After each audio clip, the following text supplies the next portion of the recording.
할렐루야. 예배가 축복입니다.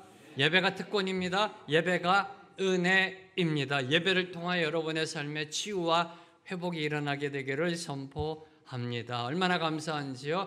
우리 정영미 성도님, 집사님 이렇게 함께 예배드린 가운데 은혜가 충만함으로 넘쳐나게 될 줄로 믿습니다. 선포합니다. 다시는 아프지 말지어다.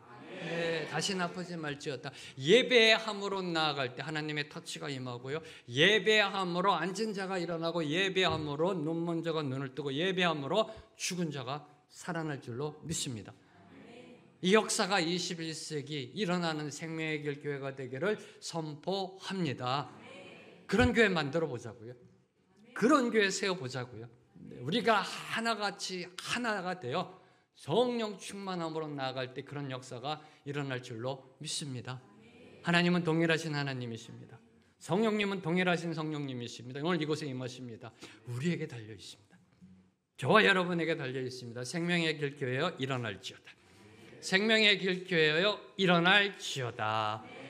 두 가지 광고 드리겠습니다. 첫 번째, 9월 20날 새생명 축제가 있습니다. 함께 기도함으로 나아가게 되기를 소망합니다. 기도가 힘입니다. 기도가 능력입니다. 기도 없이 날 걸로 드실 생각하지 마시고요. 네, 기도하심으로 하나님의 역사가 임하는 새생명 축제, 95분의 전도 대상자가 주님을 만나는 역사가 임하게 되기를 소망합니다. 그리고 7월 28일, 29, 30일 이번 달 마지막 주 월화수 저희들이 광고해 드린 대로 전교인 아울리치, 네, 이번 아울리치는 코이노니아가 되는 아울리치로요. 네, 코이노니아 아울리치로 나아가고자 합니다. 온 성도가 함께 되어지는, 그래서 모든 성도들이 함께 참여함으로 하나님을 만나는, 교회가 하나 되어지는 그러한 아울리치가 되기를 소망합니다. 함께 기도해 주셔야 합니다.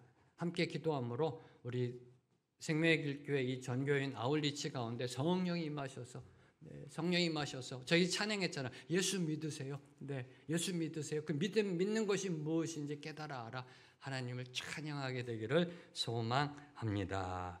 오늘 주님 주신 말씀을 함께 기도합니다. 하나님 아버지 감사합니다. 오늘도 우리를 말씀으로 이끌어 주심에 감사합니다. 예비되어진 말씀의 은혜 충만히 받게 하시고 받은 은혜대로 살아가게 하여 주시옵소서. 예수님의 이름으로 기도합니다. 아멘. 주님이 저와 여러분을 부르셨습니다. 부르셔서 오늘 이 자리에 예배드릴 수 있는 겁니다. 그렇죠? 네, 부르지 않으셨으면 세상 속에서 세상 사람들처럼 그렇게 살아가고 있을 겁니다. 자, 그러면 왜 저와 여러분을 부르셨을까요? 왜 저와 여러분을 부르셨을까요? 이에 대한 가장 본질적인 그 답은 마가복음 3장 14절에 있습니다. 마가복음 3장 14절을 보면 주님이 제자들을 부르신 목적은 크게 두 가지입니다. 주님과 함께함, 그리고 복음 전도, 두 가지입니다. 가장 본질적인 목적, 주님과 함께함은 공동체를 세워가시겠다는 겁니다. 주님이 머리가 되시는 교회를 세워가시겠다. 왜 저와 여러분을 부르셨는지요? 교회입니다. 교회, 주님과 함께함, 그리고 또 하나 복음 전도. 이 두 가지가 저와 여러분을 부르신, 제자로 부르신 본질적인 두 가지의 목적입니다. 복음 전도에 있어서 특별히 주님은 제자들에게 사람을 낚는 어부가 되라 말씀하셨습니다. 그렇죠?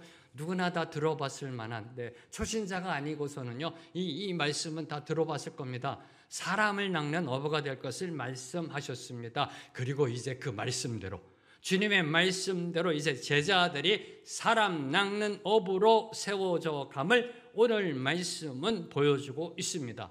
사람 낚는 그물질, 복음의 그물질을 어떻게 준비해야 하는지 그 핵심을 보여주고 있는 것이 오늘 말씀입니다. 여러분의 중보 기도에 힘입어서요, PBS 잘 섬기고 왔습니다. 파리 뱀스쿨, BAM, Business as Mission, 선교적 기업으로 나아가는, PBS 잘 섬기고 왔습니다. 이번 PBS를 통해서 섬기면서 특별히 은혜 받은 것이 바로 그물질의 준비입니다. 이 복음의 그물질, 오늘 말씀과 관련되어서 제가 은혜 받은 게 복음의 그물질을 준비하는 22명의 그 학생들을 보면서요, 은혜 많이 받았습니다. 특별히 세계 9개국에서 22명의 사람, 주님의 제자들이 함께하면 어떻게 하면 비즈니스로 복음을 전할 수 있을까 고민한 시간들 은혜였었습니다. 특별히요, 두 명의 고3 학생과 20대 초반의 청년들과 함께 나눈 시간은요, 저에게 너무나 큰 귀한 은혜의 시간이었습니다. 특별히 그 두 명의 고3 학생들에게요, 제가 질문을 던졌습니다. 지금이 이제 대학을 가야 되는데 어떻게 왔느냐? 네, 고3이라니까요. 어떻게 왔느냐? 생각 중입니다. 고3이에요. 이제 몇 개월 뒤면은 학력고사 봐야 되고 이제 대학을 준비해야 되는데 생각 중입니다. 그들이 인생을 바라보는 시각은요, 대화를 하면서 깨달았는데 어느 대학, 어느 과를 가느냐가 아닙니다. 네, 어느 대학을 가야 되고 어느 과를 가야 되는가 아닙니다. 그들이 뭐 공부를 못해서 온 게 아닙니다. 제가 볼 때는요, 정말 똑똑이 뚝뚝 떨어지더라고요. 하버드 대학교 그냥 들어갈 애들 같더라고요. 네, 고3 두 명이요, 똑똑하더라고요. 그런데 그들의 인생의 초점은요, 대학이 아니었었어요. 네, 대화를 나누는 가운데 대학이 아니라 무엇이 진정 주님이 원하시는 것인지 그걸 찾고자 왔더라고요. 고3 학생들이 어떻게 하면 복음의 그물질을 잘 할 수 있을까가 그들의 인생의 우선순위였었습니다. 복음으로 사람을 낚는 그 미션이 그들의 인생의 목표이자 꿈이었었습니다. 누가요? 고3 학생들이. 다시 한번 저의 고3 때를 한번 뒤돌아보며 회개했었습니다. 너무나 은혜되는 그런 시간이었었습니다. 그들이 꿈을 꾸는 거는요, 하나님의 나라였고요. 그들이 꿈을 꾸는 거는요, 어떻게 하면 복음으로 그물질을 해서 이 세상에 하나님의 나라를 세워갈까, 여기에 인생의 초점이 맞춰져 있었습니다. 고3 학생뿐만 아니라 20대 이 초반의 청년들의 생각이 다 거기에 있었어요. 다 거기에. 네. 어떻게 하면 복음의 그물질을 잘 준비할 수 있을까? 그 귀한 꿈, 그 꿈이 2000년 전 주님의 제자들로부터 시작되었음을 오늘 말씀은 보여주고 있습니다. 오늘 말씀 7절 말씀 함께 읽습니다. 시작. 제자를 부르사 둘씩 보내시며 더러운 귀신을 제어하는 권능을 주시고. 자, 예수님은 자신을 따르는 수많은 추종자들 가운데 12명을 제자로 부르셨습니다. 그리고 복음 전파에 사역자로 보내셨음을 오늘 말씀을 선포하고 있습니다. 나중에 누가복음 10장에 보면 70명의 제자들을 또 복음 선포의 사역자로 보냈습니다. 자, 이 7절 말씀으로 먼저 세 가지를 주목하며 묵상코자 합니다. 첫 번째로 복음의 그물질, 전도, 선교는 주님의 부르심과 보내심으로 시작한다는 겁니다. 주님의 부르심과 보내심으로 시작한다는 겁니다. 다시 말해 전도, 선교의 주체는 주님이라는 겁니다. 동의하시는지요? 그런데 저와 여러분이 무의식 속에 오류를 범하는 거, 선교사 파송 누가 한다고 생각합니까? 교회가 파송한다고 생각해요. 그렇잖아요. 네. 교회가 파송한다고 생각합니다. 선교사 파송. 네, 무슨 교회 선교사 몇 명 파송했고 무슨 교회 뭐 했고, 네, 교회가 파송한다고 생각하면 아닙니다. 주님이 파송한다는 겁니다. 주님. 네, 복음의 그물질 전도 선교의 주체는 주님이라는 사실, 이 부분이 먼저 분명하게 드러나고 있습니다. 제자란 자고로 주님에 의하여 부름받아 파송받은 존재라는 겁니다. 보냄받은 존재라는 사실입니다. 어디로 파송받든 복음을 전파하며 세상 사람들을 주님께로 인도하는 자로 살아가야 하는 것이 모든 믿는 자들, 저와 여러분의 본질적 정체성이라는 겁니다. 저와 여러분의 본질적 정체성, 우리가 어느 곳에 있든 무엇을 하든 주님이 가라한 그곳, 그 일터와 일상 가운데서 뭘 해야 된다? 세상 것 추구하며 세상 것 하나라도 더 가지려고 아둥바둥 사는 게 아니라 복음 전파. 네. 복음 전파하는 것이, 복음을 선포하는 것이 저와 여러분의 본질적 정체성임을 보여주고 있는 겁니다. 그게 저와 여러분을 주님이 부르시고 보내신, 세상으로 보내신 목적이라는 겁니다. 이 진리를 묵상하다 깨달은 사실, 복음을 전할 수 있는 것도 주님의 은혜다라는 겁니다. 네. 자, 전도 선교 느낌이 어떠세요? 네, 뭔가 부담이 느껴지지 않으세요? 저도 성도 때 부담이 느껴졌습니다. 거룩한 부담. 네, 부담 없으세요? 전도, 선교? 네, 이 모양 저 모양의 부담이 있습니다. 전도 나가서 혹시라도 모욕적으로 거부당하면 어떨까? 뭐 이런 부담도 있고요. 그렇죠? 나 같은 게 어떻게 말을 제대로 할 수 있을까? 네, 이런 부담. 네. 또 선교 나가는데 아프리카 뭐 저쪽 남미 뭐 어느 곳으로 가든 그런 부담들이 있습니다. 부담들. 네. 이 전도 선교에 있어서 저와 여러분이 놓치고 있는 거 은혜다라는 겁니다. 복음을 전할 수 있는 거 은혜라는 겁니다. 네, 저는 이 부분을 묵상하면서요, 왜 손경민 목사님이 은혜라는 찬양 속에 이런 가사를 넣는지가 깨달아졌어요. 네, 은혜라는 찬양을 보면 이런 가사가 있습니다. 복음을 전할 수 있는 축복이 당연한 것 아니라 은혜였어. 복음을 전할 수 있는 축복이 당연한 것 아니라 은혜였어. 은혜였어. 복음 전도는, 복음 선포는 지상 대명령의 의무입니다. 의무입니다. 거룩한 의무입니다. 그리고 동시에 하나님 나라의 일에 쓰임받는 은혜라는 겁니다. 은혜. 네. 복음 전도는 은혜적 의무라는 겁니다. 아무나 하나님의 나라의 일에 쓰임받는 게 아니라는 겁니다. 네. 이게 얼마나 이게 대단한 일인데요.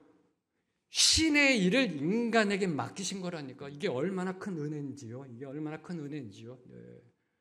저희 교회에 허락하신 그 은혜, 전도 폭발 버스킹 새생명 축제 참여하는 것 주님의 은혜라는 겁니다. 주님의 은혜. 네. 이 버스킹, 전도 폭발, 새생명 축제 은혜라니까요. 은혜라니까. 이 하나님 나라 일에 우리들이 쓰임 받는 거고 거기에 참여하는 게 은혜라니까요. 은혜라니까요. 아무나 할 수 있는 게 아니라니까 이거는요. 오직 주님의 오직 우리 교회에 주어진 축복의 은혜입니다. 이 은혜 감사하며 당연 참석해야 한다는 겁니다. 참석해야 한다는 겁니다. 버스킹 나하고는 상관없어. 나하고는 상관없어가 아니라는 겁니다. 전도 폭발 나하고는 별 관심 없어가 아니라는 겁니다. 이게 은혜라는 겁니다. 은혜. 우리에게 주어진 은혜라는 것입니다. 네. 이걸 저희 교회가 깨달아야 되겠다. 어떤 사역팀에서 이루어지고 있는 하나의 사역의 어떤 프로그램이 아니라는 겁니다.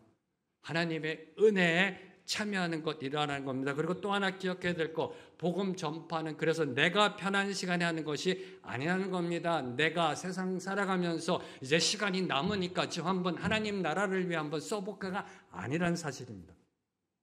대부분의 성도들의 삶을 보면은요, 세상적인 삶을 살다가 시간이 남으면 교회 봉사합니다. 솔직히 말해서 그렇잖아요. 우선순위가요, 월요일부터 금요일까지 세상 일이에요. 네. 세상 일이 우선순위입니다. 그리고 시간이 남으면 교회 봉사합니다. 네. 안 그런가요? 네. 한번 여러분의 삶을 뒤돌아보시기 바랍니다. 어떻게 잘하냐고 제가 성도 때 그랬으니까. 네. 시간이 남으면 그 시간 갖고 봉사합니다. 그런데 오늘 말씀은 저와 여러분에게요, 복음 전파는 내 편한 시간에 하는 것이 아니라 주님의 시간에 주님의 방법으로 하는 것이 복음 전파여 전도임을 교훈하고 있습니다. 주님이 부르시면 언제든 순종하여 달려나가는 것이 제대된 자의 기본 도리입니다. 언제든지 부르시면 달려나가야 된다. 그래서 부르사 보내시며가 현재형입니다. 네. 7절에 보면은 12제자를 부르사 둘씩 보내시며 현재형으로 쓰여져 있습니다. 현재형. 언제든지 현재, now, 지금이라는 겁니다. 지금 주님이 부르시면 순종해야 한다는 겁니다. 순종해야 된다. 이 사실을 저와 여러분에게 교훈하고 있습니다. 두 번째로 예수님은 복음의 그물질을 위해 제자들을 보내시면서 둘씩 짝을 지어 보내셨습니다. 자, 복음 전도에 2명씩 팀을 이루는 것, 이것은 누가복음 10장에 기록된 70명의 파송, 주님이 또 70명의 제자를 파송할 때도 동일하게 적용됩니다. 2명씩 짝을 짓게 합니다. 그리고 사도행전에 언급된 제자들, 사도들의 그 사역을 보더라도 2명씩 짝을 이루고 있습니다. 그렇죠? 네. 베드로와 요한이 성전 미문에 앉아있는 안진뱅이를 일으킵니다. 그렇잖아요. 네. 바울과 바나바가 전도여행을 같이 떠납니다.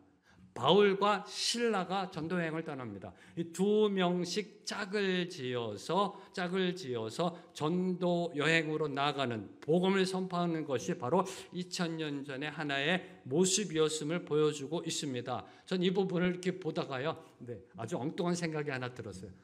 지금 12명의 제자를 둘씩 짝을 지어 보냈잖아요. 네, 가룟 유다의 짝은 누구였을까? 네, 이런 생각이 갑자기 들더라고요. 가룟 유다의 짝은 누구였을까? 네, 이건 옆으로 좀 떼놓으시고요. 별게 중요한 거 아니니까. 근데 저와 여러분이 주목해야 될 것. 베드로와 안드레, 야고보와 요한이 아니었다는 겁니다. 성경을 보면. 둘씩 짝을 짓는데요. 베드로와 안드레, 야고보와 요한이 아니었다는 겁니다. 베드로, 안드레 형제입니다. 야고보, 요한 형제입니다. 네. 주님을 만나 주님을 섬기는 제자가 됐고요. 어쩌면 환상의 콤비가 될 수 있지 않았을까요? 서로 너무나 잘 아니까, 형제지간이니까. 안 그랬을까요? 네. 환상의 콤비가 될 수도 있었을 텐데요. 베드로, 안드레가 아닙니다. 야고보, 요한이 아니라는 사실입니다. 환상의 짝일 것 같은데 아닙니다. 뭘 의미할까요? 세상 짝짓기가 아니라는 겁니다. 세상 짝짓기가 아니다. 짝을 지음에도 주님의 지혜와 섭리를 구해야 한다는 사실을 보여주고 있는 것입니다. 네. 저와 여러분이 하나님의 나라의 일을 함에 있어서도 이 부분부터 기도해야 된다는 겁니다. 동역의 은혜를 구할 때 있어서 하나님의 섭리를 구해야 한다는 겁니다. 내 마음에 맞는 사람, 내가 필요한 사람, 그런 사람들과 동역을 하는 게 아니라 하나님이 하라 하신 그 사람과 함께 동역을 이룰 때 하나님의 뜻이 이루어진다라는 것입니다. 이를 보여주는 것이 사도행전 13장 1절과 2절 말씀입니다. 사도행전 13장 1절 2절 말씀 함께 읽습니다. 시작. 안디옥 교회에 선지자들과 교사들이 있으니 곧 바나바와 니게르가 하는 시몬과 구레네 사람 루기오와 동동한 헤롯의 젖동생 마나엘과 이 사울이라. 주를 섬겨 금식할 때 성령이 이르시되 내가 불러 시키는 일을 위하여 바나바와 사울을 따로 세우라 하시니. 바나바와 사울을 따로 세워 이제 선교 여행을 보냅니다. 둘씩 짝을 지어서요. 누가 주체죠? 성령. 성령께서 주님이 주체이십니다. 그런데 이 1절을 보면은 순서가 어떻게 되어 있나요? 사람의 그 명단 순서를 보면은 안디옥 교회에 선지자들과 교사들이 있으니 바나바, 시므온, 루기오, 마나엔 및 사울이라고 나오고 있습니다. 오늘날도 마찬가지지만 특별히 헬라 문화권에 있어서는요, 제일 중요한 사람 순서대로 이름을 적게 되어 있습니다. 오늘날도 마찬가지지만요. 다시 말해 바나바는 당시 안디옥 교회 담임 목사급이었고요. 바나바는요. 네. 그 다음에 부목사급은 시므온이고 루기였고, 네. 그 다음에 뭐 장로님은 마나엔이었고, 뭐 장로님이 밑에 하는 게 아니라요. 네. 그 다음에 사울은 어디에 속하나요? 열외 및 사울이에요. 및 사울. 네, 열애입니다. 아직 사울이 인정받기 전이기 때문에 및 사울이에요. 자, 여러분 같으면은 둘씩 짝을 지어 선교 여행, 선교 전도 여행 보내려면 누구를 보내실런지요? 담임 목사 보내실런지요? 네. 누굴 보내실런지요? 하나님의 선택은 담임 목사와 열애입니다. 열애 및 사울. 네. 이 부분이 이게 주님의 오묘한 섭리라는 겁니다. 네. 세상적 인간의 관점으로 보면요, 인간의 관점으로 보면 담임 목사는 안 되고 아마 시므온과 루기오 정도가 되지 않았을까요? 네, 시므온과 루기오 교회에서 인정받고 있는 사람. 네. 그런데 하나님의 선택은 담임 목사급과 열외였던 사울. 네. 이게 하나님의 오묘한 섭리라는 겁니다. 이게 하나님이 둘씩 짝을 지어줘서 보냄으로 인하여 사울이 바울로서 이방인 선교에 지대한 공헌을 하게 된 그 모습으로 나아가게 된다라는 사실입니다. 이게 바로 하나님께서 둘씩 짝을 짓는 그 오묘한 섭리의 모습이라는 것입니다. 인간적 짝짓기가 아니라는 겁니다. 인간의 그 둘씩의 동역이 아니라는 사실입니다. 자, 그렇다면 왜 둘씩 짝을 지어 보낸 것인가? 왜 둘씩 짝을 지어 보낸 것인가? 자, 우선 먼저 유대인에게 있어서 둘이라는 숫자는요, 최소한의 증인의 수입니다. 증인의 수. 한 사람의 말은 증거로 채택되지는 않았습니다. 최소한 2명의 증인이 있어야 그 증거로 채택이 되어졌었습니다. 자, 복음 증거라는 말은 말 그대로 복음을 증거하는 것입니다. 그렇죠? 복음을 증거함에 있어서 최소로 필요했던 인원이 2명이었다는 사실을 보여주고 있습니다. 오늘 말씀 11절을 보면 주님은 복음 전파를 거절하는 자들에 대한 증거를 삼으라고 말씀하고 계십니다. 그 증거를 삼기 위해 최소한의 2이 필요하였던 것입니다. 그리고 또 하나, 2사람이 힘을 합할 때 한 사람보다 더 큰 힘을 발휘할 수 있기 때문입니다. 그렇죠? 두 사람이, 한 사람보다는 두 사람이 더 큰 에너지를, 시너지 효과를 낼 수 있기 때문입니다. 혼자서 할 수 없는 일도 둘이 힘을 합치면 감당해낼 수 있습니다. 그리고 또 하나 특별히 둘이 함께 할 때요. 둘이 함께 할 때 포기하고 싶을 때 포기할 수가 없습니다. 그렇잖아요. 혼자 할 때는요. 포기하고 싶으면 포기합니다. 근데 둘이 할 때는요. 영적 체면이 있어요. 영적 체면이 있어요. 이 자존심이 있어요. 동기부여가 됩니다. 네. 아, 이거 또 괜히 관뒀다 김집사한테 꼬투리 한 편 잡히는 거 아니야? 힘을 내야지. 이게 영적 이 동기가 일어난다는 겁니다. 둘이 함께 할 때 쉽게 포기하지 못한다는 겁니다. 서로가 서로의 격려를 주고 도전을 주는 그러한 모습으로 나아갈 수 있다는 사실입니다. 자, 그럼 오늘날도 전도 또는 선교 아울리치 나갈 때 둘씩 짝을 지어야 하는지요? 오늘날도요? 어떻게 생각하시는지요? 오늘날도 둘씩 짝을 지어서 선교 아울리치 가야 하는지요? 아니잖아요. 네. 그룹으로 나가잖아요. 네. 그룹으로요. 저도 온누리 교회 선교할 때 그룹으로 나갔습니다. 그룹으로. 선교 아울리치 나갈 때요. 네. 오늘 말씀이 교훈 주는 것은 2명이라는 숫자가 아닙니다. 2명이라는 숫자가 아니라 짝을 지었다라는 사실입니다. 짝을 지었다. 즉 팀 사역의 중요성입니다. 팀 사역의 중요성. 주님은 제자들을 부르실 때 한 사람 한 사람씩 부르셨습니다. 부르심은 한 사람 한 사람씩입니다. 인디비주얼, 개별적입니다. 그러나 일을 맡기실 때는 동역이라는 겁니다. 동역. 네. 함께함의 동역. 동역자로 둘씩 짝지어 보내신 것이라는 사실입니다. 모든 것이 이 팀 사역이라는 겁니다. 목회도 그렇고요. 목회도 그렇고. 그래서 저희 교회도 보면 운영위원회가 있고 저희 교회 교역자들 가운데서도 매주 교역자 회의가 있고요. 특별히 이번 우리 전교인 아울리치를 위해서 우리 교역자들이 3개월 전부터 머리를 맞대고 기도하면서 하나님의 뜻을 구하고 있습니다. 서로 의견을 나누고요. 네. 그리고 이런 어떤 의견 나오면은 자, 그러면 한 번 더 기도하고 다음 주에 또 얘기하자. 3개월째 지금 전교인 아울리치를 놓고 함께 섬기고 있습니다. 시간이 남아도라 그럴까요? 아니죠. 네, 우리 이재명 목사님, 우리 정혜선 전도사님 또 기도하시는 가운데 또 주님의 음성을 들었으면 함께 나누고요. 함께 나누고 또 그걸 갖고 또 같이 놓고 기도하면서 방향을 잡아가는. 네. 그래서 이번 주에는 결론을 좀 맺을까 합니다. 결론을 맺고 이제 파이널 걸 갖고서 기도해야 되기 때문에요. 그래서 여러분도 기도해 주시기 바랍니다. 네, 우리 교육자들이 그 전교인 아울리치 그 일정 가운데 하나님의 지혜가 주어져서 성령 충만한 그런 일정이 될 수 있도록 함께 기도해 주시기를 부탁드립니다. 자, 세 번째로 묵상하는 것. 교회는 세상 속으로 들어가야 한다는 사실입니다. 둘씩 짝을 지어 보내셨잖아요. 네, 세상 속으로 들어가야 한다는 겁니다. 교회는 세상과 경계선을 그어놓고 그 안에 유토피아를 건설하는 패러다이스가 아니라는 겁니다. 패러다이스가 아니라는 겁니다. 나만 구원받아 나만 천국 백성의 그 행복을 누리는 그것이 교회가 아니라는 겁니다. 주님은 저와 여러분에게 이렇게 말씀하셨습니다. 너희는 세상의 빛과 소금이다. 너희는 세상의 빛과 소금이다라고 분명히 말씀하셨습니다. 교회는 세상의 빛과 소금이다라는 겁니다. 우리의 정체성은 교회의 빛이 아니라는 겁니다.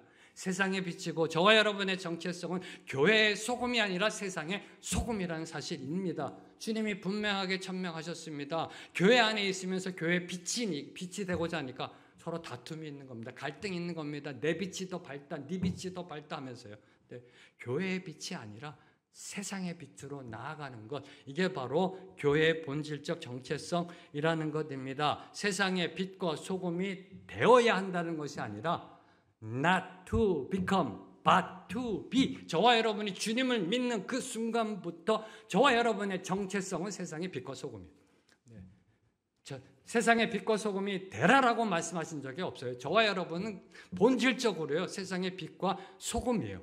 그런 삶을 살아야 한다는 겁니다. 세상 속으로 복음을 들고 가야 한다는 겁니다. 그래서 주님이 지상 대명령의 그 사명을 주실 때 마지막 마태복음 20장, 28장 19절을 보면 이렇게 말씀하셨잖아요. 너희는 가서 모든 족속으로 제자를 삼으라. 가라고 말씀하셨어요. go라고 말씀하셨어요. go라고. 네. 이게 저와 여러분의 본질적 정체성임을 다시 한번 오늘 말씀 7절을 통해 저와 여러분이 교훈받고 있습니다. 저와 여러분의 신앙의 가치는요, 신앙의 가치, 저와 여러분이 어떻게 주님을 믿고 있느냐, 그 신앙의 가치는 교회 안이 아니라 교회 밖 세상에서 드러나게 되어 있어요. 교회 안에서는 안 드러납니다. 네, 오늘 예배 드릴 때 보세요. 옆에 보세요. 다 거룩해 보이잖아요. 다 거룩해 보이고요. 예배자로 나아가 하나님을 찬양하고 얼마나 좋아요. 네, 그렇잖아요. 저와 여러분의 신앙의 가치 어디서 드러나느냐? 일터와 일상에서. 일터와 일상에서 드러나게 되어 있다라는 사실입니다. 네, 사랑하는 성도 여러분, 여러분의 일터와 일상에서 복음의 가치를 드러내고 계시는지요? 감사합니다. 여러분의 일터와 일상에서요, 정말 힘들고 어려운 자에게 찾아가셔서 나 믿는 사람인데, 나 주님 믿는 사람인데, 너 정말 옆에서 보니까 힘들어하는 것 같아. 내가 예수님의 이름으로 기도해 주면 안 될까? 이렇게 좀 한번 해주면 안 될까요? 나 믿는 사람이야. 나 교회 다니는 사람이야. 너 너무 힘들어하는 것 같다. 내가 너를 위해 기도해 주고 싶어라고 기도해 주는 그런 신앙의 가치가 드러나는, 그게 바로 하나님께서, 주님께서 우리를 보내셨다라는 그 단어 속에 들어있는 겁니다. 세상 속으로 들어가 하나님의 복음을 선포해야 할 책임이 저와 여러분에게 있다는 겁니다. 자, 그러면 복음 들고 세상으로 들어갈 때 필요한 것은 무엇일까요? 둘씩 짝을 지어 주님이 보내십니다. 선교 갑니다. 전도 갑니다. 그때 필요한 것은 무엇일까요? 그때 상황에 따라 좀 달라지지 않을까요? 네, 제 경험상 단기 선교 아울리치 갈 때마다 그때마다 네팔을 갈 때랑 인도네시아 갈 때랑 달랐던 것 같아요. 달랐던 것 같아요. 그때마다 상황에 따라, 그리고 어느 지역을 가느냐에 따라 필요한 것들이 있을 것입니다. 그렇죠? 여러분의 기억 속으로 한번 생각해 보세요. 그런데 오늘 말씀 7절을 보면 주님은 제자들을 파송하시면서 요 A조는 여기로 가니까 이거 필요하고 B조는 저기로 가니까 요거 필요하고가 아닙니다. 7절을 보면 주님이 일괄적으로 권능을 주셨습니다. 그것도 귀신을 제어하는 권능을 주셨습니다. 자, 그럼 하고 많은 것 중에 왜 더러운 귀신을 쫓아내는 권능을 주셨을까요? 둘씩 짝을 지어 이제 복음 전파의 사역을 명령하시면서 왜 더러운 귀신을 제어하는, 쫓아내는 권능을 주셨을까요? 복음 전도가 축기 사역인가요? 축사, 귀신을 쫓아내는 사역인가요? 복음 전도가요? 네. 저희 교회에서 하고 있는 전도 폭발, 버스킹, 귀신 쫓아내는 사역인가요? 왜 더러운 귀신을 제어하는 권능을 주셨을까요? 이 부분이 중요합니다. 이 부분이요. 일괄적으로 6팀에게 12제자가 6팀으로 둘씩 짝을 졌으니 6팀에게 동일하게 그 권능을 주셨어요. 권능을 주셨습니다. 다시 말해 이게 꼭 필요하다는 거죠. 복음을 전도함에 있어서. 왜 그 권능을 주셨을까? 복음을 전도함에 있어서 여기서 더러운 귀신이라는 것은 사탄의 하수인 귀신만을 의미하는 게 아닙니다. 문자적 의미로. 사탄의 하수인인 그 귀신만을 의미하는 게 아니라 그러한 귀신으로 인해 초래되는 악하고 더러운 모든 영적 현상, 두 번째로 부패하고 타락한 인간의 마음 상태, 그리고 우상과 관련된 모든 부정하고 더러운 들과까지 포함된 것이 이 더러운 귀신이라는 단어 속에 들어있는 겁니다. 더러운 귀신.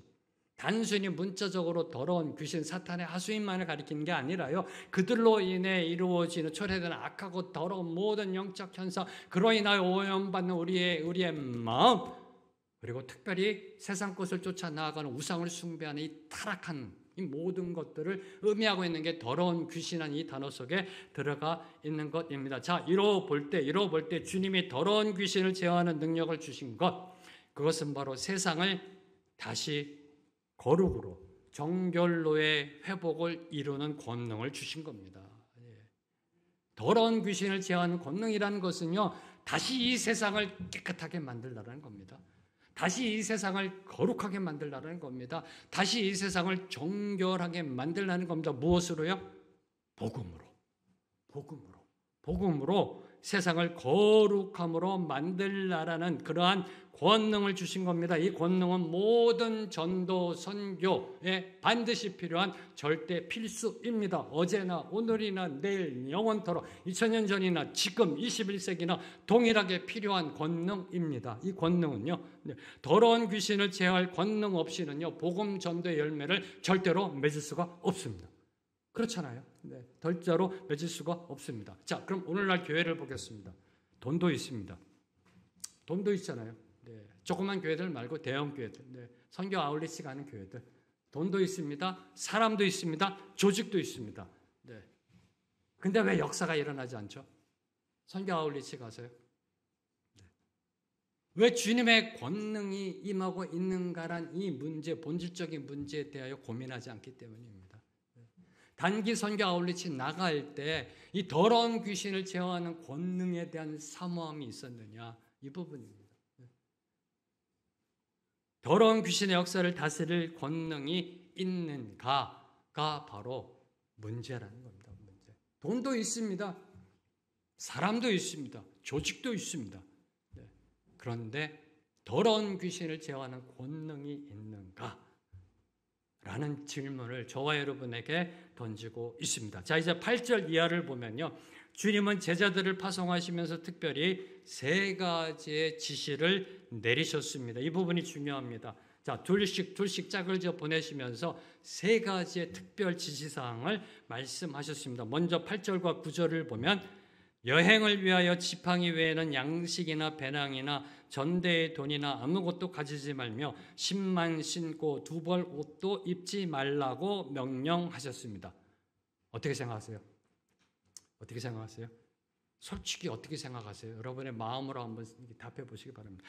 이 전도 여행을 위하여 이제 지금부터 복음 전도로 나갈 텐데 지팡이만 갖고 나가라, 양식 갖고 가지 마라, 배낭 갖고 가지 마라, 전대의 돈 갖고 가지 마라, 신만 신어라, 옷도 2벌 다 필요 없다 라고 말씀하시며 파송하셨어요. 어떻게 생각하시는지요?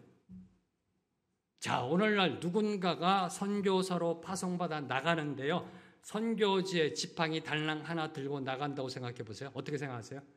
이야, 믿음 좋다. 저 선교사님 믿음 크다라고 말씀하세요? 아니면은 준비가 하나도 안 돼 있네, 저 선교사. 뭘 어떻게 하겠다는 거야? 이렇게 생각하지 않으실까요? 여러분 어떻게 평가하실런지요? 네. 어느 분이 아프리카로 선교사로 파송받았습니다. 이제 선교사로 갑니다. 공항에서 만났어요. 지팡이 하나 딱 들고 왔어요. 네. 아무것도 안 갖고 왔어요. 옷도 안 갖고 왔어요. 딱 단벌 신사요. 딱 하나.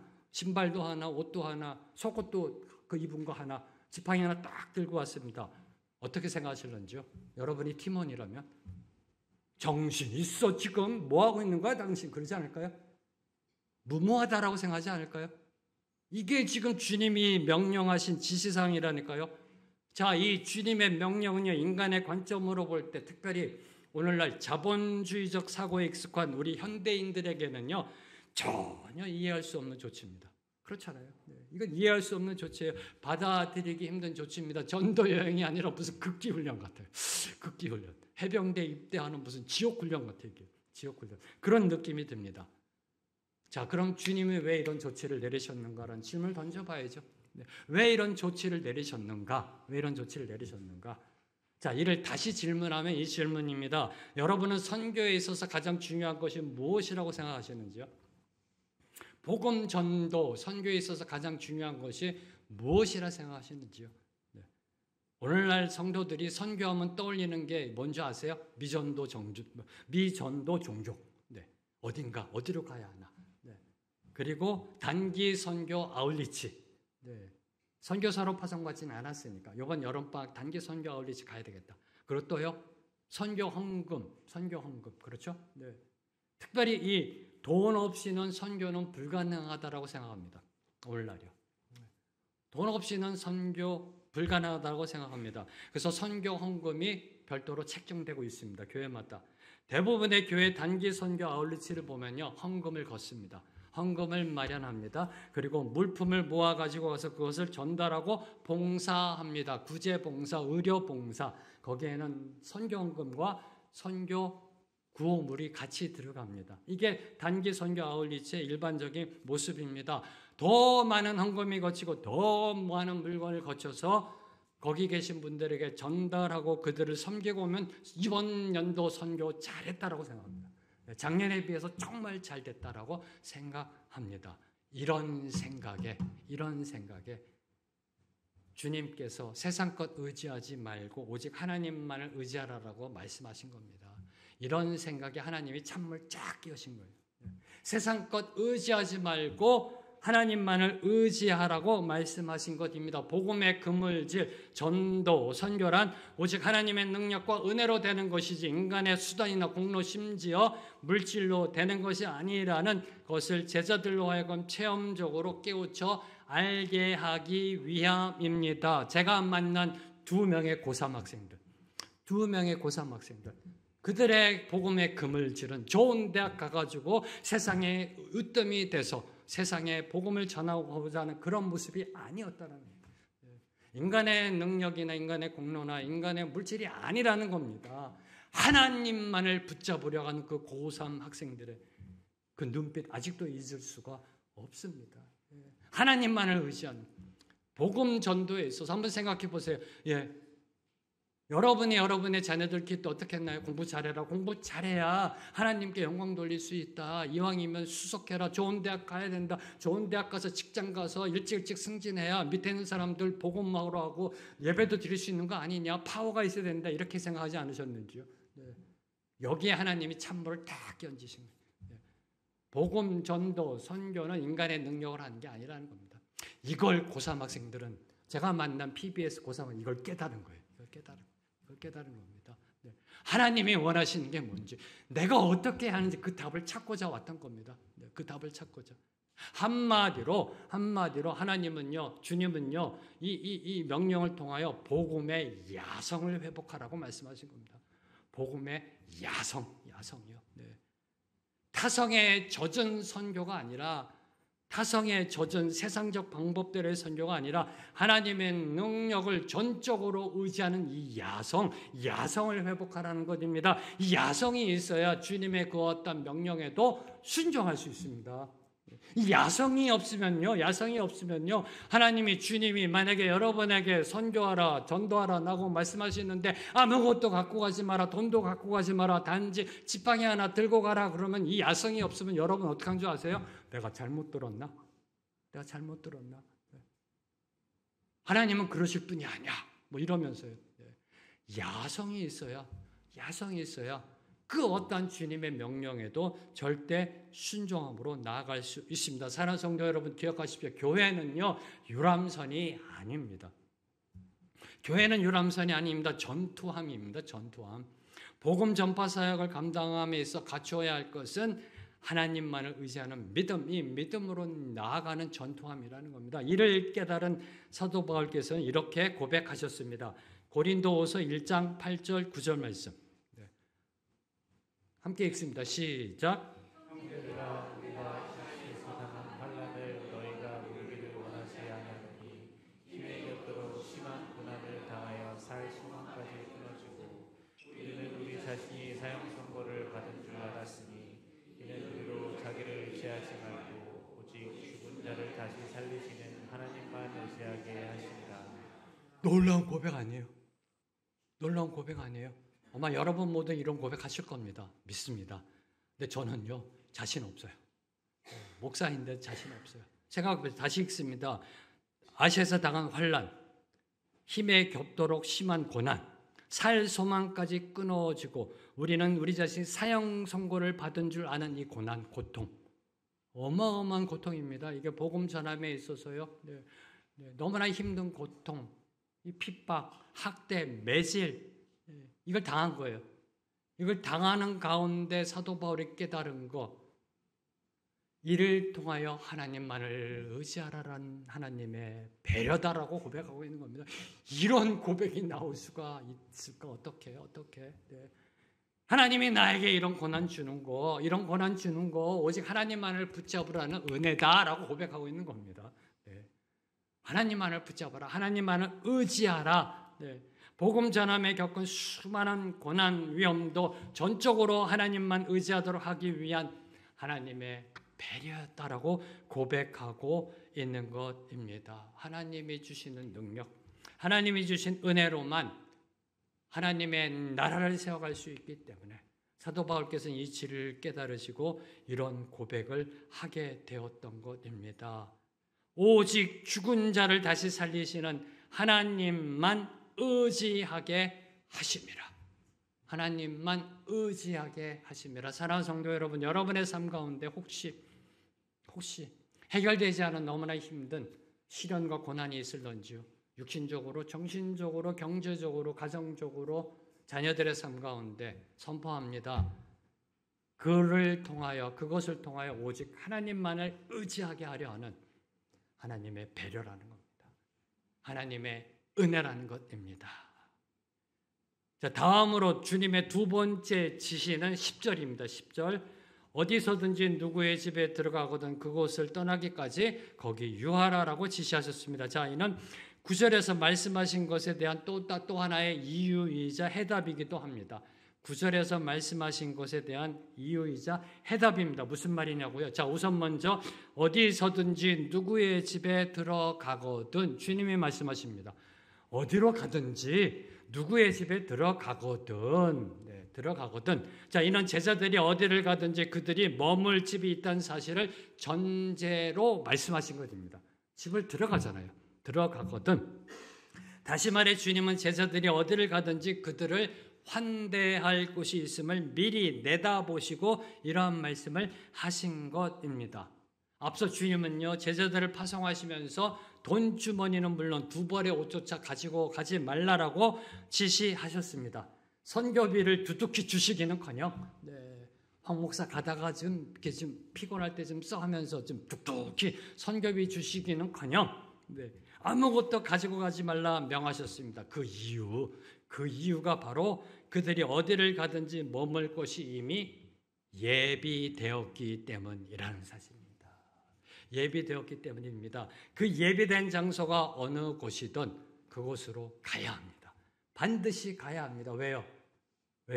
그곳에 하나님의 공급하심이 있기 때문에, 그곳에 하나님의 돌보심이 있기 때문입니다. 오늘날 주님은 우리가 필요한 모든 것을 다 아시고 미리 예비하시는 여호와 이레의 하나님이십니다. 하나님은 오늘도 저와 여러분의 삶 가운데 도울 자를 미리 예비해 놓으셨습니다. 공급하고 계십니다. 자, 성경을 볼까요? 엘리야를 위해 누구를 예비해 놓으셨나요? 사르밧 가부. 엘리사를 위해 누구를 준비시켜 놓으셨나요? 수넴 여인. 심지어 예수님의 장례를 위해 누구를 대기시켜 놓으셨나요? 그때만 나오는 사람, 성경에 아리마대 요셉. 이게 하나님의 섭리라는 것입니다. 주님은요, 결코 주님의 종들, 주님의 제자들, 주님의 성도들을 홀로 내버려 두시는 무책임한 분이 아니라는 사실이 오늘 말씀 가운데, 10절 말씀 가운데 드러나고 있는 것입니다. 누구의 집에 들어간다라는 겁니다. 들어간다라는 겁니다. 그래서 아무것도 갖고 가지 말라라고 말씀하신 겁니다. 자, 이 주님의 말씀을 믿으신다면 저와 여러분, 우리가 무슨 일을 당하든지 어떤 상황에 처하든지 염려할 필요 없습니다. 걱정할 필요 없습니다. 그렇죠? 여호와 이레 하나님이 우리 아빠 아버지 되시는데 무엇이 염려되시는지요? 우왕좌왕 허둥지둥 망연자실 자포자기 혼비백산할 필요 없습니다. 저와 여러분이 어려움을 만날 때 하는 모습을 곰곰이 생각해 봤을 때요, 이 네가 5가지밖에 생각이 안 나더라고요. 우왕좌왕, 허둥지둥, 망연자실, 자포자기, 혼비백산. 그게 또 뭐 있나요? 이거 할 필요 없다라는 겁니다. 오늘도 주님은 우리보다 앞서 모든 것을 예비하시고 우리의 삶을 인도하고 계시다는 사실입니다. 바로 이 진리를 말씀하고 계시는 것이 들어가거든이라는 말 속에 들어있는 겁니다. 들어간다니까요. 어느 집으로 들어간다니까요. 그래서 아무것도 갖고 가지 말라라고 하신 것입니다. 단 언제 하나님이 우리의 삶을 예비하시느냐? 우리가 복음적 삶을 살아갈 때입니다. 복음적 삶을 살아갈 때, 하나님의 나라와 의를 세워감으로 수고할 때, 삶으로 십자가를 증거하며 살아가고자 발버둥 칠 때 여호와 이레 준비하신 하나님의 은혜에 충만함으로 들어갈 수 있다는 사실입니다. 자, 다음으로 그곳을 떠나기까지 거기 유하라라고 말씀하셨습니다. 그곳을 떠나기까지 거기 유하라. 무슨 말씀일까요? 계속 거기에 기거하라? 거기서 생활하는 뜻일까요? 그럼 좀 뭐죠? 이게 철면피 아닌가요? 계속 거기 거하고요. 거기 살림을 축내는 거잖아요. 거기 거하라, 유하라란 뜻은 뜻은 제자들을 영접하고 돕는 과정에 복을 빌고 평안을 구하라는 의미 또한 들어 있습니다. 병행 구절인 마태복음 10장 11절 12절 말씀 함께 보겠습니다. 시작. 어떤 선이나 마을에 들어가든지 그 중에 합당한 자를 찾아내어 너희가 떠나기까지 거기서 머물라. 또 그 집에 들어가면서 평안하기를 빌라. 이 말씀이 들어가 있는 겁니다. 이게 누가 마가복음에 거기 유하라는 단어 속에 이게 들어가 있는 겁니다. 거기 유하라. 유하면서 그 집을 축복하라는 그런 하나님의 말씀입니다. 복음 전도와 선교에 수고하는 주의 종들을 환대하고 섬기는 것, 그것은 단순히 간접 선교만이 아니라 하나님의 복을 받는 첩경임을 보여주고 있는 것입니다. 이를 통해 다시 한번 확인하는 것, 복음 전파 선교는 누구나 참여할 수 있다. 아니, 누구나 다 참여해야 한다는 겁니다. 전도 선교는 누구나 다 참여해야 한다는 사실입니다. 부르심을 받아 복음 들고 직접 전하든지 아니면 뒤에 남아 후원하며 중보하든지, 지금 여러분 어느 쪽에서 복음 전파에 쓰임 받고 계시는지요? 자, 세 번째 주님의 지시사항은 11절입니다. 11절 말씀 함께 읽습니다. 시작. 어느 곳에서든지 너희를 영접하지 아니하고 너희 말을 듣지도 아니하거든 거기서 나갈 때 발 아래 먼지를 떨어버려 그들에게 증거를 삼으라 하시니. 발 아래 먼지를 떨어버리라라고 말씀하셨습니다. 복음을 거부하는 자들의 발 아래 먼지를 떨어버린다. 무슨 뜻일까요? 발 아래 먼지를 떨어버려라. 하고 나오라는 소리입니다. 네, 발 아래 먼지를 떨어버리라. 두 가지의 의미가 있습니다. 첫 번째로 앞서 주님은요, 제자들을 영접하는 집에서 함께 머물며 그들의 복을 빌라라고 말씀하셨습니다. 그러나 복음을 거부하는 자들, 제자들을 배척하는 자들 향해서는 신발에 먼지를 타는 행위를 통해 일종의 저주를 선포하신 겁니다. 저주를 선포하라 말씀하신 것입니다. 어떤 저주요? 발에서 떨어지는 먼지처럼 최후 심판 때 버림을 당하게 되는 저주. 이걸 선포하는 겁니다. 기억하십시오. 복음은요, 생명의 향기이자 사망의 향기라는 겁니다. 복음을 받아들이는 자에게는 생명의 향기지만 거부하는 자에게는 사망의 향기가 됨을 성경은 분명하게 선포하고 있습니다. 자, 이를 통해 저와 여러분이 반드시 기억해야 될 것, 오늘날 저와 여러분이 복음을 전함에 있어 복음을 받아들이는 자도 있고 복음을 거부하는 자도 있다는 겁니다. 복음을 거부하는 자도 있다는 겁니다. 2000년 전과 동일하게 복음을 거부하는 자들도 있다는 사실입니다. 그래서 저와 여러분이 노방전도 나가건 복음을 전도하고 나갈 때 혹시라도 누군가가 복음을 거부할 때 상처받을 필요 없다는 겁니다. 상처받을 필요 없고요. 혹시라도 내가 능력이 부족해서 자책할 필요 없다는 겁니다. 저와 여러분의 책임은 때를 얻든지 못 얻든지 주님의 말씀을 선포하기만 하면 됩니다. 이게 저와 여러분의 역할입니다. 저와 여러분의 역할이라는 겁니다. 나머지는 다 주님이 하신다는 겁니다. 사랑하는 성도 여러분, 복음 전함에 있어서 주저하지 마십시오. 혹시나 복음을 전할 때 혹시나 거부하면 어떨까? 저 사람한테 가려는데 저 사람이 괜히 욕이라도 하면 어떨까? 비방하면 어떨까? 너나 잘해라고 그러면 어떨까? 고민할 필요 없다는 겁니다. 저와 여러분의 사명은 그저 복음만 전하면 됩니다. 나머지는 주님이 알아서 하십니다. 주님이 알아서 하십니다. 받아들이는 자에게는 생명의 향기로, 복음을 거부하는 자에게는 사망의 향기로 나아가게 됨을 보여주고 있는 것입니다. 자, 두 번째로 발의 먼지를 떨어버린다는 것은 상대하던 자의 흔적을 조금이라도 남기지 말라라는 의미입니다. 철저하게 구분되어지라는 의미입니다. 철저하게 분리하라는 말씀입니다. 이게 중요합니다. 이 부분이요. 자, 세상에서 병균들이 가장 많은 장소가 어딘가요? 병균이 가장 많은 곳이 어딘가요? 옛날에 한번 동일한 질문을 던졌더니 어떤 분은 화장실이라고 하더라고요.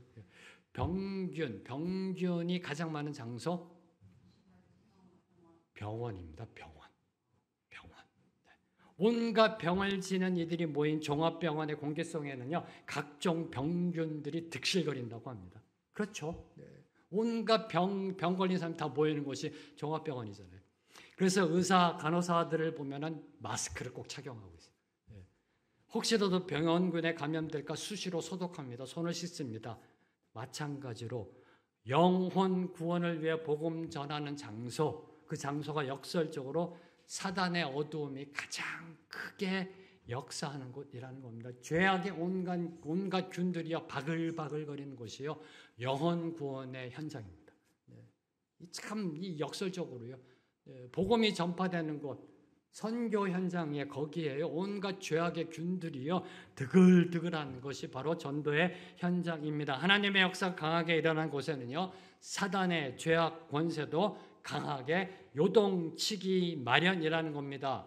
그래서 주의 일에 쓰임받는 자들, 특별히 주의 종들, 제자들, 여러분 성도들, 죄로 유혹당하지 않도록 늘 깨어있어 거룩으로 나아가야 한다는 겁니다. 특별히 돈, 물질, 특별히 저와 같은 교역자들, 사역자들은 이 미모, 여성의 문제, 그리고 온갖 교활한 수법으로 이 악한 영은 넘어뜨리려고 교묘하게 미혹한다라는 사실을 보여주고 있는 겁니다. 그래서 털어버리란 소리는 거룩을 회복하라는 말씀인 것입니다. 자, 이제 마지막으로 12절과 13절은요, 제자들이 파송받아 행한 사역에 대한 요약입니다. 12절, 13절 함께 읽습니다. 시작. 제자들이 나가서 회개하라 전파하고 많은 귀신을 쫓아내며 많은 병자에게 기름을 발라 고치더라. 자, 이제 제자들의 사역은 크게 두 가지입니다. 첫째는 회개와 천국의 복음을 선포하는 것이었고, 둘째는 귀신을 쫓아내고 육신의 질병을 치료해 주는 것이었습니다. 자, 12절과 13절을 읽을 때요, 제자들이 나가서 제자들을 예수님으로 바꾸어도 전혀 이상하지 않습니다. 그렇죠? 예수님께서 나가셔서 회개하라 전파하고 많은 귀신을 쫓아내며 많은 병자의 기름을 발라 고치셨습니다. 전혀 문제가 되지 않습니다. 그렇죠? 뭘 보여주고 있을까요? 뭘 보여주고 있을까요? 제자들이 지금 세상으로 나가 행한 사역은 지금까지 예수님께서 해오신 사역과 완전히 일치된다라는 사실입니다. 제자들은 그동안 예수님께서 행하신 복음 전파의 모습을 그대로 보고 따라하고 있다는 겁니다. 따라하고 있다는 겁니다. 지지난주 제가 말씀드릴 때 편견과 그 선입견을 이길 수 있는 견은 어떤 견이라고 그랬나요? 일견. 네, 바로 일견. 주님의 삶을 보고 그대로 따라하고 있다는 겁니다. 이것이 복음 전파의 기본이자 출발점입니다. 아니, 복음 전파의 모든 것입니다. 알파와 오메가입니다. 주님을 따르는 것, 그것이 제자도의 핵심이자 선교의 본질이라는 것입니다. 복음 전파 특별한 기교 필요 없습니다. 주님이 하신 대로 그대로 따라하면 된다는 사실을 보여주고 있는 겁니다. 오늘 말씀 속 파송받은 제자들에게 있어서 예수님과 함께한 그 삶, 예수님과 동행한 그 삶이 바로 실전 훈련이었던 겁니다. 뭐에 대한 실전 훈련? 복음의 그물질.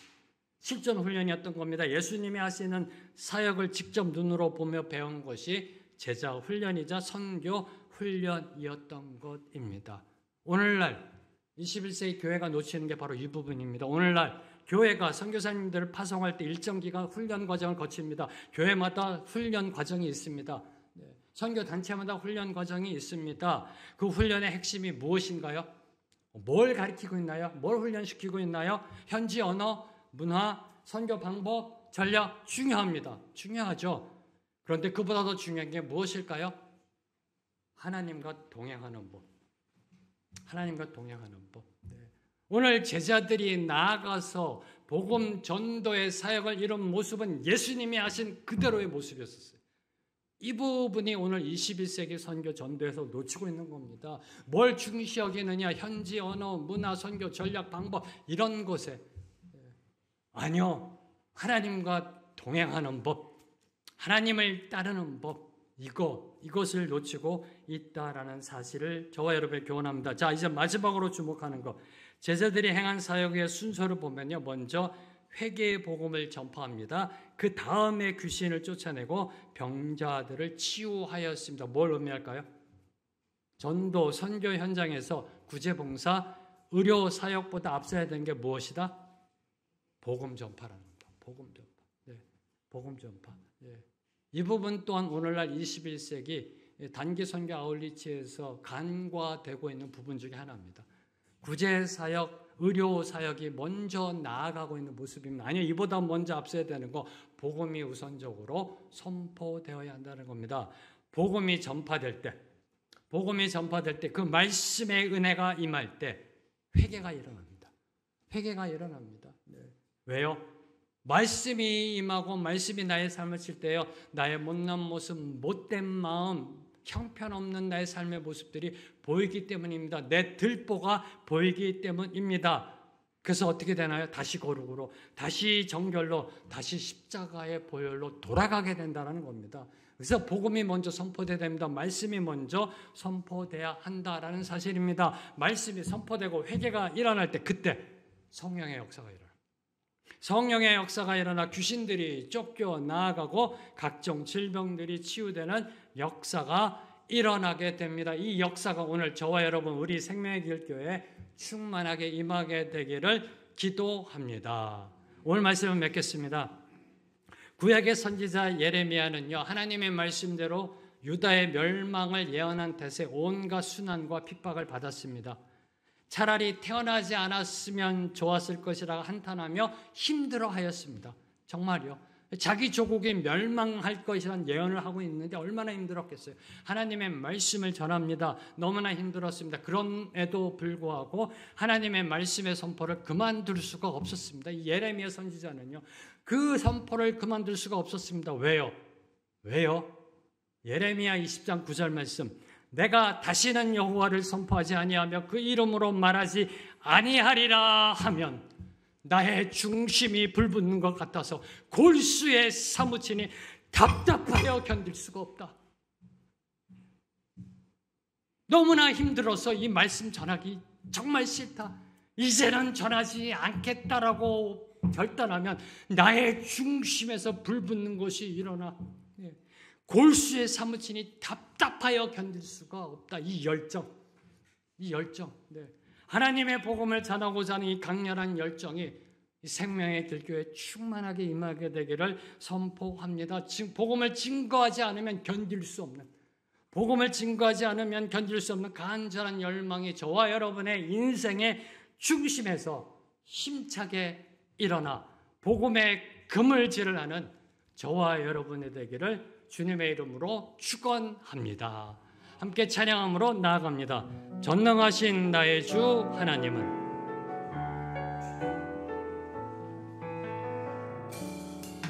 전능하신 나의 주 하나님은 능지 못하실 일 전혀 없네. 우리의 모든 간구도, 우리의 모든 생각도, 우리의 모든 꿈과 모든 소망도 신실하신 나의 주 하나님은 우리의 모든 괴로움 바꿀 수 있네. 불가능한 일 행하시고 죽은 자를 일으키시니 그를 이길 자 아무도 없네. 주의 말씀 의지하여 깊은 곳에 금을 던져 오늘 그가 놀라운 일을 이루시는 것보라. 주의 말씀 의지하여 믿음으로 금을 던져 믿는 자에게 능지 못한 고백합니다. 전능하신 나의 주 하나님은 전능하신 나의 주 하나님은 능치 못하실 일 전혀 없네. 능지 못하실 일 전혀 없네. 우리의 모든 간구도, 우리의 모든 간구, 우리의 모든 생각도, 우리의 모든 생각도, 우리의 모든 우리의 꿈과 모든 소망도 꿈과 모든 소망도 신실하신 나의 주 하나님은 우리의 모든 괴로움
감사합니다. 우리를 부르시어 하나님의 제자, 주님의 제자 삼으시고 세상으로 파송하시어 하나님의 나라와 의를 세워갈 수 있는 데 쓰임받게 해주심에 감사합니다. 복음을 전파하고 하나님의 나라를 선포하는 가운데 주님의 능력 의지하여 주님이 원하시는 방법으로 주님의 때에 쓰임받는 우리 모두가 되게 하여 주시옵소서. 우리의 삶을 통하여 복음이 선포되기를 소망합니다. 우리의 삶을 통하여 예수 그리스도의 살아계심이 증거되기를 소망합니다. 하나님, 우리의 삶을 들어 사용하여 주시옵소서. 이 생명의 길교회를 들어 21세기 하나님의 살아계심이 분명하게 선포되는데 쓰임받게 하여 주시옵소서.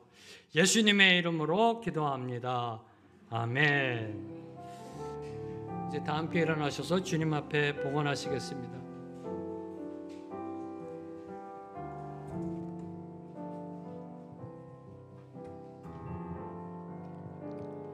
내게 있는 모든 것을 아낌없이 드리네.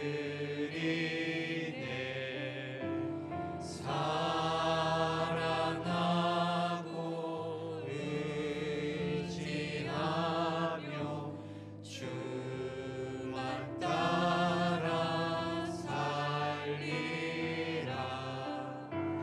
주께 드리네.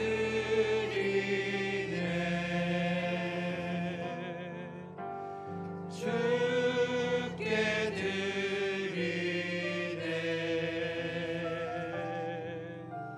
사랑하는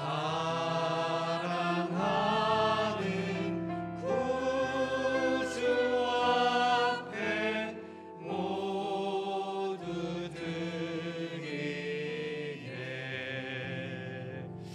주님, 모두 다 주님께 드립니다. 우리를 하나님의 자녀 삼아 주시고 주님의 나라에 쓰임받게 해주신 그 은혜 감사하여 우리에게 허락하신 물질의 축복 중에 일부를 다시 주님께 올려드립니다. 주님, 예물이 올려드려짐 속에 모든 것이 주님의 영광을 위하여 쓰임받게 하시고 모든 것이 주님의 것임이 선포되게 하여 주시옵소서. 특별히 주님이 세우시는 생명의 길 교회 위에 귀하게 쓰임받게 하여 주시옵소서.